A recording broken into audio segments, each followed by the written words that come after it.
हाय रे चांदो बंगा दिसम दो चेत चिका चाबाएना नाहा जुग कड़ा कमा हराम हड़ कमा नासेना हो बांग को खतीरा को कांदो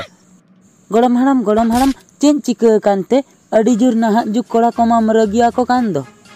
इया गोड़म गिद्रे चेत कथाम मेनेआ तेहेन सेता रे मिट्टंग लक्तियान कमी इदी कते चेट्रे हड़ाम टेनिन सेन लेना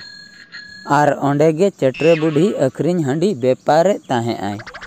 आबो अतुरिन नाहा जो कोड़ा को तीना चको सेनेनते अखरिन हंडी को न्यू किया इना मेन मानांग रे इया ओंडे इन मिट्टंग हड़ाम हड़िन दुड़ुम अकना कुली कथा से बांगा गोड़म हड़ाम 9 टाका गाना हंडी बिन न्यूया इया चेन हो बाको कुली लिदिया इया हड़ाम हड़ को मा नेतार खतीर गे बाको खतीरा को काना ओना खतीर अडी जो रगिन बुझाव केया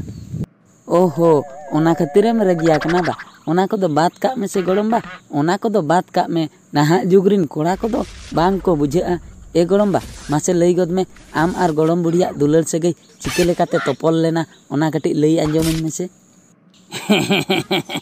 दुलड़ सगई आंजोम सनाय मिया गोड़म गिद्र या दुलड़ दो आले जोखा दो बांग ताहे कना बुझाव नेतार गे अड़ी जोर को दुलड़ेआ उन जोखा दो दुलड़ को दो बांग ताहे कना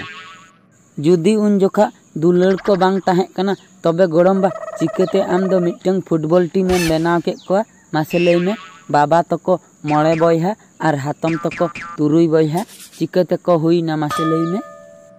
या गोड़म गिद्रे जखनेन कुलिन कना तबे दुन लईयाम कना आंजोम में सरे गिया गोड़म गिद्रे आम गोड़म बुढ़ी तिलिन दो अड़ी जोर गेलिन दुलड़ लेआ सेता तिकिन सिंगड़ बेड़ा सारा घड़ी गे नेपेलो बाखरालिन धावना धावनी कान ताहेआ ओना खातिर गे तो गोड़म बा फुटबॉल टीम मा को बनावा कान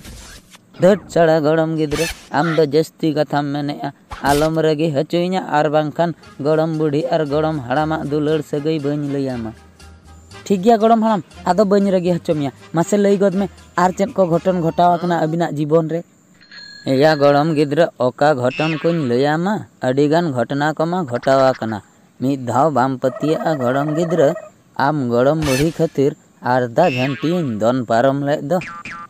बाप रे उना रमियम ताहे कना अच्छा गोड़म बा मिट्टन कथा बन बुझाव दाड़िया कना गोड़म बुढ़ी दो चेदा आम दो दिन गे सोई ठाट मेनते एम होवायते अडिगान गे पालेम दुलड़े कना बासे या गोड़म गिद्रे दुलड़ खातिर दो सोई ठाट दो बन होवाय कना दाल खन बांचा बाखरा सोई ठाट दो आम गोड़म बुढ़ी दोन होवाय कना दाल खन बांचा बाखरा नोआ दो कालकान कथा बन बुझाव ले या गोड़म गिद्रे आमाम बड़ाय गया आम गोड़म बुढ़िया ᱧᱩᱛᱩᱢ हुयुग कना गुरुबारी ओंका गे आबो अतुरिन आर हों बारिया कुड़ीन पटाव ले किना मिट्टंगा ᱧᱩᱛᱩᱢ दो रुईबारी आर मिट्टंगा ᱧᱩᱛᱩᱢ दो सोमबारी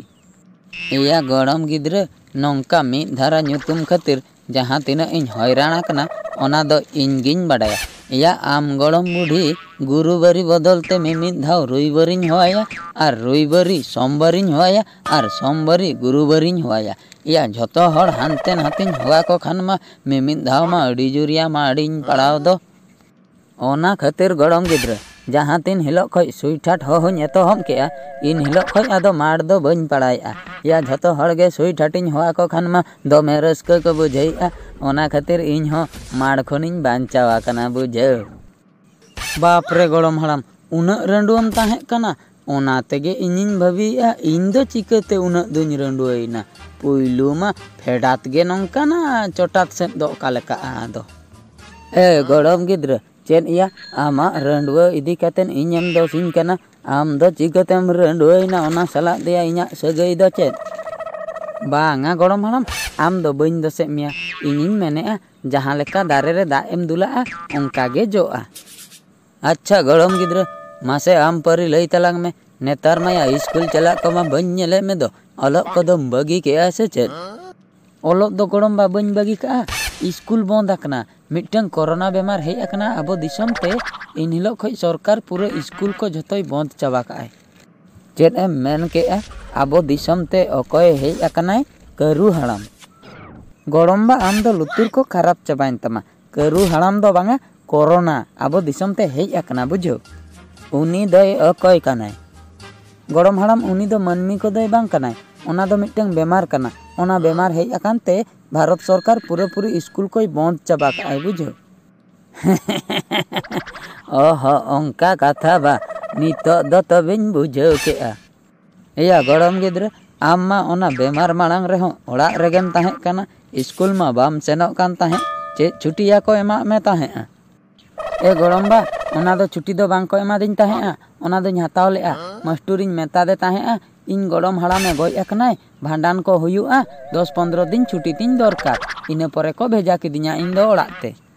हैं चेद एम मेन केआ इन दुñ गज अकना इना भांडान हुयुआ साड़ा गड़म गिद्रे आम दो जीविन हड़ कम गज हचोय कोबा आम दो बालांग बगिया मा तेहेन दो ओ कहन तिना कड़पू ठेंगा हापे नाम लगे आम दो तेहेन दाल दाल ते देया हारता कोलांग उर चाबाय तमा बुझो मा तबे गड़म बा आम दो कड़पू ठेंगा पांते हताड़ में इन दुñ दौड़ जोंगा कना बाय बाय गड़म बा।